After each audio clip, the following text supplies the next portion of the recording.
નીકળ્યા મહાશિવરાત્રી છે. તો મહાશિવરાત્રી એટલે શું? મહાશિવરાત્રી એટલે એકવાર છે ને પેલા દેવો અને દૈત્યો એટલે રાક્ષસો, એ બંનેને એવી ઈચ્છા હતી કે સમુદ્રમાંથી ઓલું મંથન કરીને એટલે અંદરથી અમૃત નીકળે અને અમૃત જે પીવે એ અમર થઈ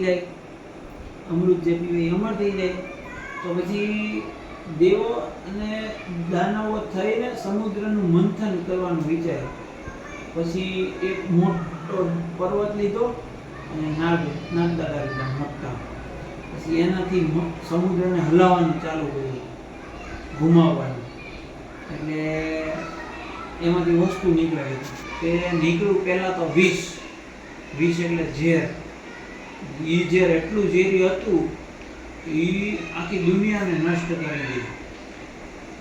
હવે ઝેર નીકળ્યું એ તો દેવો અને દાનવો બધા બી ગયા. હવે શું કરશું, આ કોણ પીએ? પછી બધા બી ગયા એટલે મહાદેવ પાસે ગયા. હવે આનો કંઈક રસ્તો કરો મહાદેવ, એટલું ઝેર નીકળ્યું છે વિષ, તો એનું શું કરશું?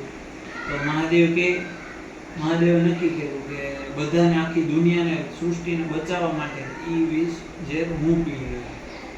એવું નક્કી કર્યું પીવાનું.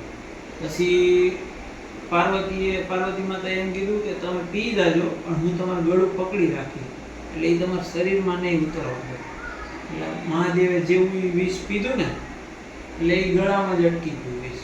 એટલે મહાદેવના ઘણા ફોટામાં તું જોજો એનું ગળું છે ને ભૂરું હોય, ભૂરા કલરનું. એટલે કે ત્યાં ઝેર જ્ઞાન છે ગળામાં મહાદેવને.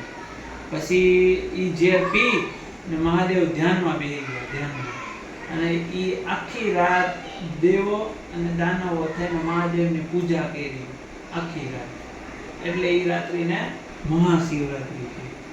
અને બીજું એક એવું માનવામાં આવે છે કે આ દિવસે ભગવાન શિવ અને પાર્વતી માતાના લગ્ન થયા હતા, એટલે એને મહાશિવરાત્રી કહેવામાં આવે છે.